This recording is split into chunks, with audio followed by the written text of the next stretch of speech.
Bonjour. Alors, on a parlé hier, nous avons parlé de la volumétrique. Je vous rappelle seulement et j'insiste que lorsque le puits est fermé et le gaz migre, c'est-à-dire la volumétrique, on doit purger. Je vous rappelle que le fait de purger, c'est de permettre au gaz d'augmenter son volume, parce que pour augmenter, il doit pousser la même quantité de boue qui doit sortir du puits. Alors il faut ouvrir la dure rien que pour lui permettre d'évacuer cette quantité de boue et prendre sa place.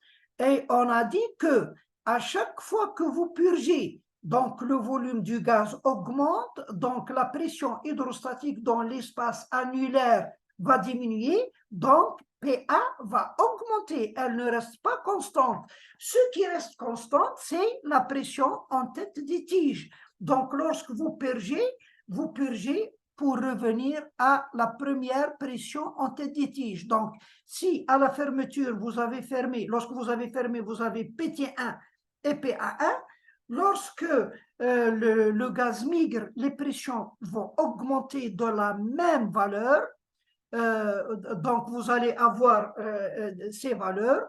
Lorsque vous purgez, il faut revenir à PT1. Tandis que ici, dans l'espace annulaire, vous ne pouvez pas revenir à PA1. Si vous ouvrez encore pour revenir à PA1, vous allez avoir un autre bouchon. Donc, lorsqu'on purge, lorsque le gaz migre et on purge, il faut revenir à PT1 et non pas à PA1.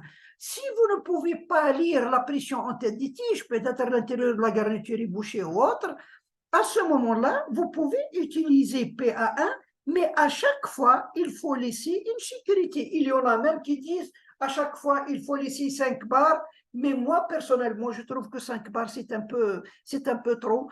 Je pense que 2 bars sont suffisantes à chaque fois. Là, par exemple, PA1 était de 30 bars. Lorsque vous purgez, vous allez ajouter 2 bars, c'est-à-dire 32. Elle augmente. Lorsque vous purgez, vous ajoutez encore de 34 et ainsi de suite. Voilà donc un rappel sur la volumétrique.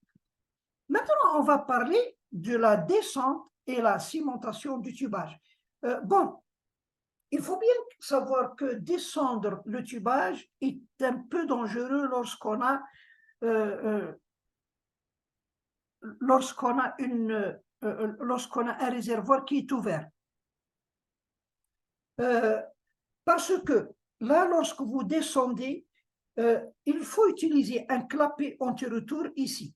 Un clapet anti-retour. Pourquoi il faut utiliser un clapet anti-retour? Parce que à la fin de la cimentation, à la fin de la cimentation, vous envoyez le ciment. Lorsque le ciment est totalement dans l'espace annulaire, là, vous n'attendez pas une fois que vous avez eu la coup de pression, il faut arrêter le pompage, la chasse du ciment et purger. Lorsque vous purgez, puisque là, ici, il y a le ciment qui est plus lourd que la boue, il va y avoir un backflow et la boue, le ciment va entrer dans le tubage. Là, c'est un peu dangereux parce que si le ciment prend, ce sera difficile de reforer le tubage qui est dur, le ciment qui est dur, vous risquez d'endommager votre tubage. Donc, il faut éviter cela. Il faut que lorsque vous aurez terminé la cimentation, vous avez la coup de pression, vous purgez. Il ne faut pas que le ciment retourne à l'intérieur. Donc, il faut avoir ici un clapet anti-retour. Maintenant, ce clapet, attention, si vous avez déjà un clapet, ce qu'on appelle un clapet conventionnel, c'est-à-dire qui est fermé depuis le début, lorsque vous descendez, vous êtes obligé de remplir.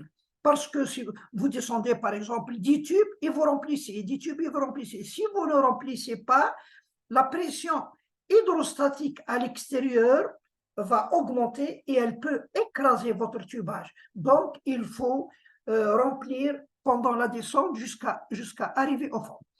Mais il y a un problème, c'est que lorsque vous avez ici un clapet conventionnel qui est fermé, qui ne laisse pas la boue passer, et vous descendez, là, il y a ce passage est réduit et il n'y a pas de passage ici. Donc, si vous descendez rapidement, vous risquez de fracturer si vous avez une zone fragile ou une zone à perte, vous risquez de tomber en perte. Donc là, vous êtes obligé de descendre lentement pour laisser la boue s'évacuer par là. Donc ça, c'est déjà un problème. Donc, lorsque vous descendez le tubage avec un clapet conventionnel, vous risquez de fracturer ou de tomber en perte pendant la descente. Alors, les clapets, vous avez, là aussi, il y a autre chose. Même si vous évitez la fracturation ou la perte pendant la descente, il y a aussi pendant la cimentation elle-même. C'est pour ça qu'il faut élaborer des programmes de cimentation un peu bien étudiés, parce que lorsque vous circulez, c'est-à-dire lorsque vous cimentez, c'est-à-dire vous envoyez le liquide de ciment et vous le chassez avec la boue, tout va passer derrière le tubage, et puisque le passage est très réduit, les pertes de charge sont énormes. Alors, pour réduire les pertes de charge, nous sommes obligés de cimenter avec un débit réduit. Mais le problème, c'est que si on utilise un débit réduit, on va prendre beaucoup de temps pour cimenter et le ciment risque de prendre pendant l'opération de cimentation. C'est pour ça que c'est délicat de cimenter. Il y a un programme qui est élaboré pour éviter tous ces problèmes et pour ne ni fracturer, ni tomber en perte, ni risquer que le ciment prenne avant la fin de l'opération. Voilà. Maintenant, quels sont les clapets anti-retour qui sont utilisés? Il y a ce qu'on appelle le clapet conventionnel. Dans un sabot conventionnel, il y a un clapet conventionnel. Bon, de toute façon, le clapet peut être dans le sabot, peut être dans l'anneau. S'il y a l'anneau, le clapet dans l'anneau est meilleur que le sabot. Pourquoi? Parce que le sabot est proche du puits en quelque sorte, tandis que l'anneau est à une vingtaine de mètres plus haut. Donc, s'il y a de la saleté qui entre ici, elle risque de coincer le clapet et l'empêcher de se fermer. Par exemple, un caillou qui entre ici, il peut empêcher le clapet de se fermer. Tandis que s'il est dans l'anneau qui est plus éloigné, une vingtaine de mètres, un caillou n'a pas beaucoup de chances d'arriver, de se déplacer une vingtaine de mètres plus haut. C'est pour ça qu'on préfère utiliser le clapet de l'anneau et non pas du sabot. Bon, il y a ce qu'on appelle le clapet conventionnel, c'est-à-dire qu'il est fermé depuis le début. Lorsqu'on descend, il est fermé jusqu'à ce qu'on arrive en surface. Lorsqu'on arrive en surface, lorsqu'on commence la circulation, il va s'ouvrir parce qu'on va circuler comme ça, il va s'ouvrir et on va cimenter. Il y a un autre qui est meilleur, c'est ce qu'on appelle le sabot à remplissage ou bien le clapet à remplissage. Alors, le clapet à remplissage, il est ouvert. Là, vous voyez, son siège dans l'anneau ou dans le sabot, il est en caoutchouc. C'est une plaque en caoutchouc qui est trouée. Et vous voyez ici ce biseautage. Donc, elle est trouée en bas. Lorsque vous descendez, la boue passe ici et passe par l'extérieur. Donc, si elle passe, là, ça résout tous les problèmes. Là, la première des choses, vous ne risquez pas de fracturer ou de tomber en perte parce que la boue a plusieurs points de passage. Elle peut passer derrière le tubage et à l'intérieur. Et vous n'allez pas perdre du temps à remplir ou risquer de collapser votre tubage. Donc, c'est un peu mieux. À la fin, lorsqu'on aura descendu le tubage jusqu'au fond et on veut entamer l'opération de cimentation, à ce moment-là, on envoie une bille. Alors, la bille, on l'envoie, elle vient se placer au-dessus de la membrane ici, du siège qui rappelez-vous, est en caoutchouc. Caoutchouc, donc, lorsqu'on pousse, on pousse avec la pression, la bille va quand même écarter le trou, parce que c'est du caoutchouc, et elle va passer. Lorsqu'elle va passer, Lorsqu'il y a un retour ici, comment dire, une pression du bas, comme le backflow, la bille va remonter vers le haut et vous voyez ici, elle ne peut pas passer pour deux raisons. Elle ne peut pas passer pour deux raisons. Parce que la première des choses, la pression différentielle n'est pas trop grande. Parce que ici, le ciment pousse. Mais n'oubliez pas que la boue aussi a une pression suffisante. Donc, il faut calculer la différence entre les deux pressions et vous allez voir qu'elle n'est pas suffisante pour faire repasser la bille par le trou du siège. Et en plus de ça, vous voyez la forme biseautée. La forme biseautée a un avantage. Ici, le trou est grand. Le trou ici est grand. Elle s'écarte pour laisser passer la bille. Mais là, il lui présente la partie qui n'est pas grande, donc la bille a des difficultés à écarter ce petit trou et passer. Donc voilà, ça, il s'appelle le clapet à remplissage, seulement à remplissage. C'est-à-dire que pendant la descente, le tubage se remplit sans aucun problème. Il y a un autre. Il y a un autre qui s'appelle le clapet à remplissage automatique. À remplissage automatique. J'ai oublié de l'écrire ici. Attendez, c'est... Bon, laissons-le. Donc, ça, c'est un clapet à remplissage automatique. Qu'est-ce que c'est que le clapet à remplissage automatique? Vous voyez le clapet, ça, c'est le siège normal. Là, il y a le clapet. Le clapet est maintenu par une chemise. Vous voyez cette chemise qui est goupillée dans le corps, elle ne peut pas se déplacer. Lorsqu'on descend, la boue passe sans problème. Donc, il y a un remplissage comme l'autre. À la fin de l'opération, lorsqu'on veut faire la cimentation, on envoie la bille. La bille arrive et elle pose au-dessus de la chemise goupillée. En augmentant la pression, la bille va pousser la chemise. Lorsque la chemise glisse, parce que c'est la chemise qui maintient le clapet ouvert. Donc, si la chemise disparaît, le clapet va s'ouvrir parce qu'il y a ici un ressort de rappel, il va s'ouvrir.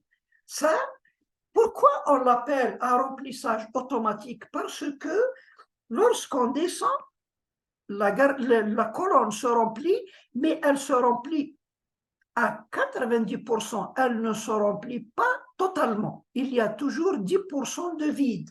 Le but de ça, on l'utilise lorsque la colonne est très lourde. Alors, lorsqu'il y a 90%, son poids va être un peu allégé. Et si encore, elle est encore plus lourde, on utilise deux clapets à remplissage automatique, l'un dans le sabot et l'autre dans l'anneau. Alors, s'il y a deux clapets à remplissage automatique, chacun se remplit à 90, les deux se remplissent à 90 multiplié par 90 et on trouve 81%. Voilà, donc ça allège encore la colonne. Ça, bon, nous ne sommes pas dans le forage, nous sommes dans le well control. Ça, si le remplissage à 90% a un avantage pendant la descente de tubage parce que la colonne est lourde, par contre, il a un sérieux inconvénient pendant le contrôle, pendant le well control. Pourquoi? Si vous avez un réservoir,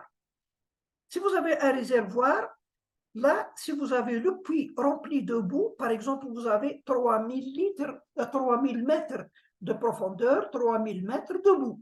Mais s'il n'y a que 90% de 3000 mètres, 90% c'est 2700 mètres, c'est-à-dire il y a 300 mètres de vide.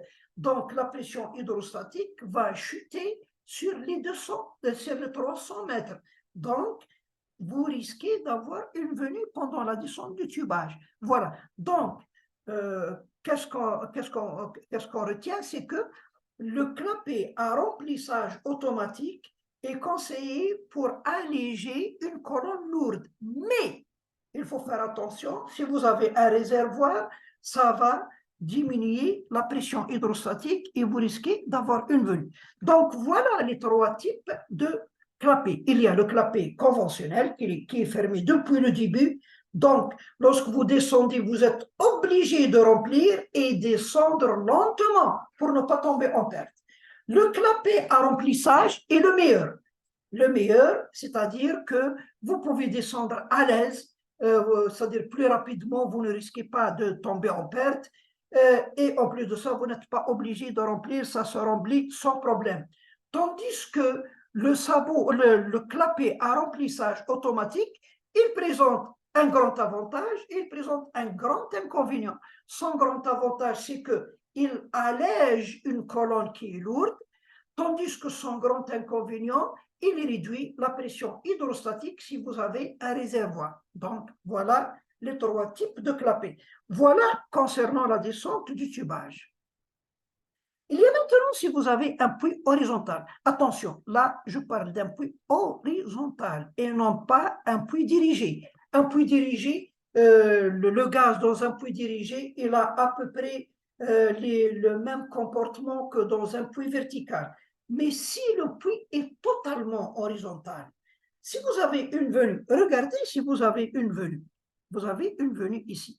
La première des choses, vous pouvez la détecter tout simplement parce que c'est un gain. Vous allez avoir ce gain dans le bac actif parce que le gaz s'est introduit dans le puits, il a poussé la même quantité de boue qui va retourner dans le bac actif. Donc, on peut connaître avec exactitude son volume.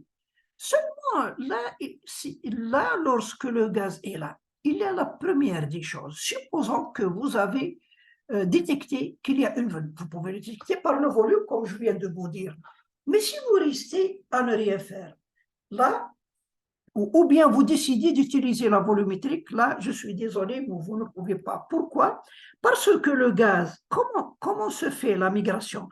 La migration se fait toujours d'une façon verticale.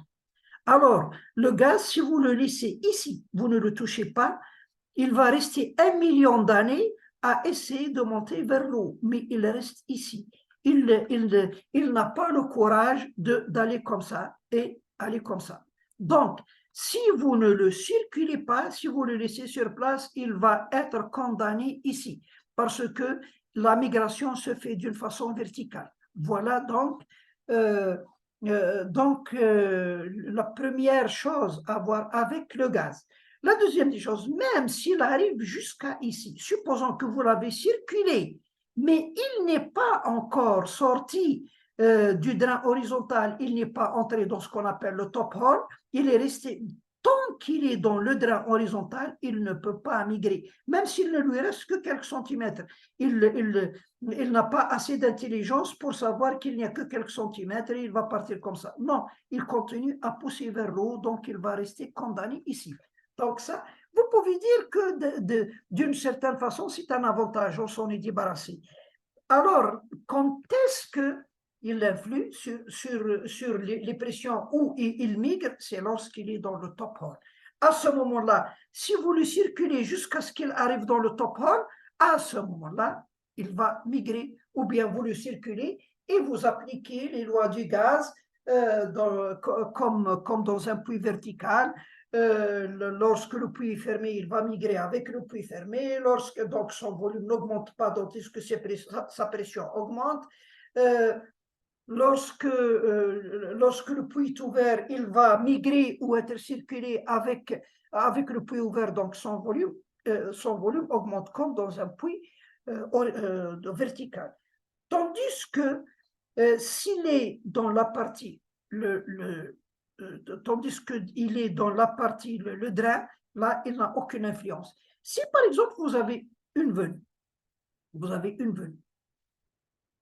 et vous fermez le puits, malgré que la pression hydrostatique est insuffisante, donc vous allez lire PT1, la pression en tête des tiges.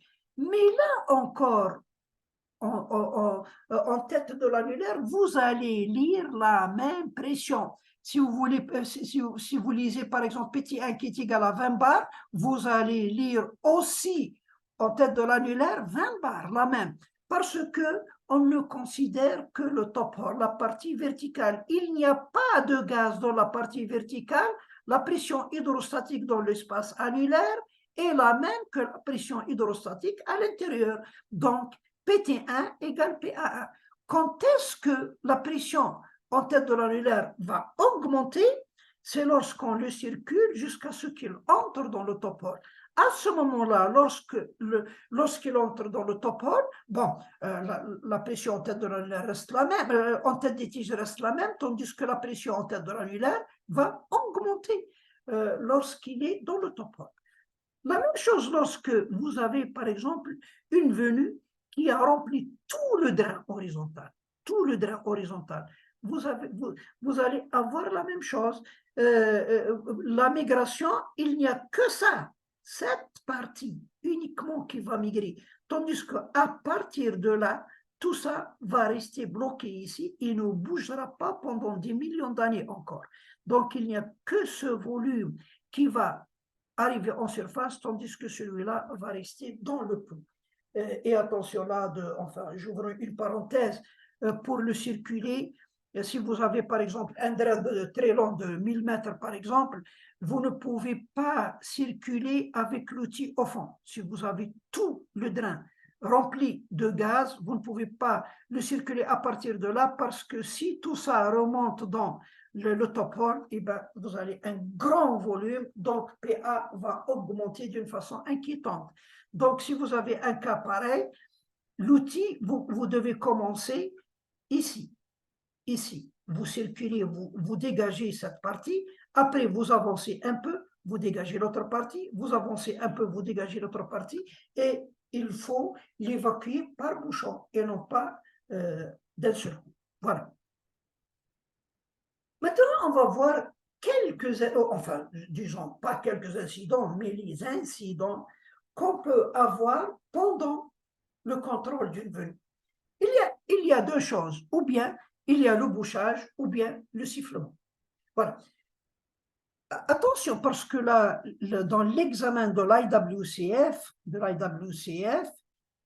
vous n'avez que quatre incidents seulement. Ça ne veut pas dire qu'en réalité, il n'y a que 4 incidents. Non, ça, c'est uniquement, ce sont les 4 sur lesquels vous êtes testés. Le bouchage ou le sifflement de la duse, le bouchage d'une duse de l'outil ou l'arrêt de la pompe, c'est tout. Tandis qu'en réalité, il y en a d'autres. Il y a le bouchage. Bon, il y a le bouchage avant la duse, comme vous voyez ici, et il y a le bouchage après la duse. Alors, s'il y a un bouchage avant la duse, tout ça, que fait le bouchage? Le bouchage n'importe où. Le bouchage à l'intérieur de la garniture, ou bien au-dessus de l'outil, ou bien dans l'espace annulaire, ou bien même dans la shockline jusqu'à ici. Qu'est-ce qu'il va se passer? Tout simplement, la pression en tête des tiges va augmenter. Qu'est-ce qui va l'augmenter? Ce sont les pertes de charge, parce qu'il y a un bouchage, il y a une restriction du passage, donc augmentation des pertes de charge, c'est tout. Tandis que PA, elle n'a rien à voir parce que PA, elle indique les pertes de charge à partir de ce point. Si tout ça n'est pas bouché, eh bien, PA reste normal, elle ne change pas. Donc, les bouchages, qu'est-ce qu'il y a le bouchage? La garniture peut être bouchée. Les duses de l'outil peuvent être bouchées ou l'espace annulaire peut être bouché. Voilà donc les cas de bouchage. Il y a aussi la shock line avant le manomètre ici qui peut être bouché. Voilà. Mais si le bouchage est après la duse, à ce moment-là, si le bouchage est après la duse, la PT augmente parce que les paires de charge augmentent, mais PA aussi augmente parce que les paires de charge, par exemple, vous êtes bouché ici. Pas forcément la duse ou en aval de la duse. Si vous êtes bouché de là et vous continuez jusqu'au dégazeur, eh ben, les paires de charge ici vont augmenter aussi. Donc, si vous avez un bouchage avant la duse, il n'y a que PT qui va augmenter tandis que PA reste constante, mais si vous avez un bouchage après la duse, PT et PA vont augmenter toutes les deux. Maintenant, le sifflement. Bon, si vous avez un sifflement avant la duse, la même chose, il n'y a que PT qui va diminuer parce que, qu'est-ce qu'il y a? il y a tout simplement une diminution des pertes de charge, tandis que PA, il s'en fout. La même chose, je m'excuse, j'ai oublié ici, au lieu de sifflement, j'ai écrit bouchage, mais si vous avez un sifflement après, les deux vont chuter. Voilà. Maintenant, il y a une chose, parce que les gens qui passent l'examen de simulateur, euh, là, ils croient que pendant le contrôle de la venue, il faut commencer. Par exemple, on veut utiliser la Drillers méthode. Alors, il faut utiliser la Drillers méthode. Comment on fait? Un gars qui est à la duse, l'autre à la pompe. Il faut augmenter la vitesse de la pompe par palier jusqu'à atteindre le débit réduit par palier en gardant PA constante. PA est égal à PA1, tandis que la pression en tête des tiges va augmenter à cause des pertes de charge. Lorsqu'on arrive à la pression, au débit réduit, qu'est-ce qu'il va se passer? PT va rester constante, tandis que PA va augmenter parce que le bouchon remonte dans l'espace annulaire, donc en remontant, son volume va augmenter et bien sûr la pression hydrostatique va diminuer et la pression en tête de l'annulaire va augmenter. Voilà. Mais les gens croient, ils comprennent que lorsque on atteint le débit réduit, il ne faut plus surveiller PA, il faut surveiller PT, on doit la garder constante. Non, ce n'est pas ça. Il faut bien comprendre ce qui est dit. On vous a dit seulement, lorsque vous atteignez le débit réduit, PT, la pression en tête des tiges, va rester constante. Elle est égale à PT1 plus PC1. C'est tout. Ils ne vont pas dit de surveiller PT ou bien garder PT constante et oublier PA. Non. Là, pour surveiller, il faut surveiller les deux en même temps. D'ailleurs, il faut surveiller PT, PA et la vitesse de la pompe. Toujours, c'est comme quelqu'un qui conduit une voiture, il doit regarder devant lui et il doit jeter un coup d'œil sur les rétroviseurs pour voir s'il y a quelqu'un qui le dépasse ou un autre problème. Donc, c'est la même chose. Donc, il faut surveiller PT, PA et la vitesse de la pompe. Supposons que la duse est sifflée. Alors, si la duse est sifflée, la duse de choc manifold est sifflée, la pression PA va chuter et la pression PT va chuter. Mais il y a une différence. Celle-là, PA, va chuter immédiatement parce qu'elle est tout près de la duse. Donc, l'information va lui être transmise à temps réel, immédiatement. Tandis que celle-là, pour arriver à ça, il faut que le problème se propage dans tout ce circuit. Dans tout ce circuit pour arriver à péter. Et ça prend du temps. Les gars, s'ils surveillent uniquement PT, ils oublient PA, alors il ne va remarquer la chute de pression que quelques instants après.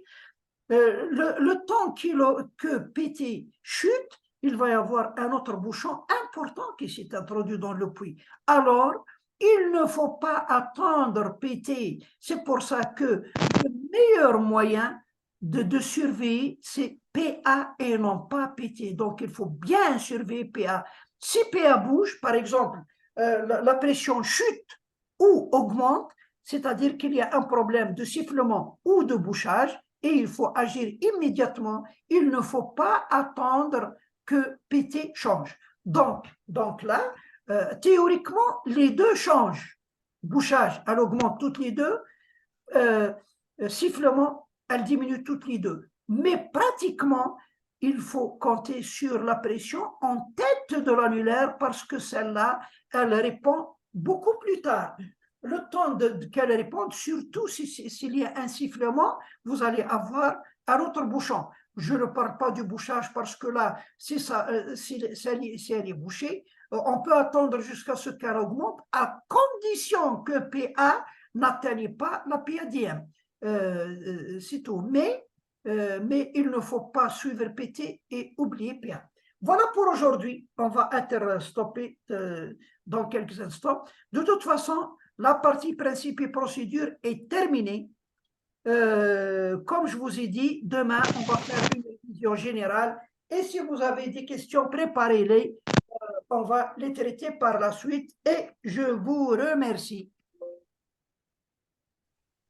Mais Monsieur Slimani, on n'a toujours pas eu la suite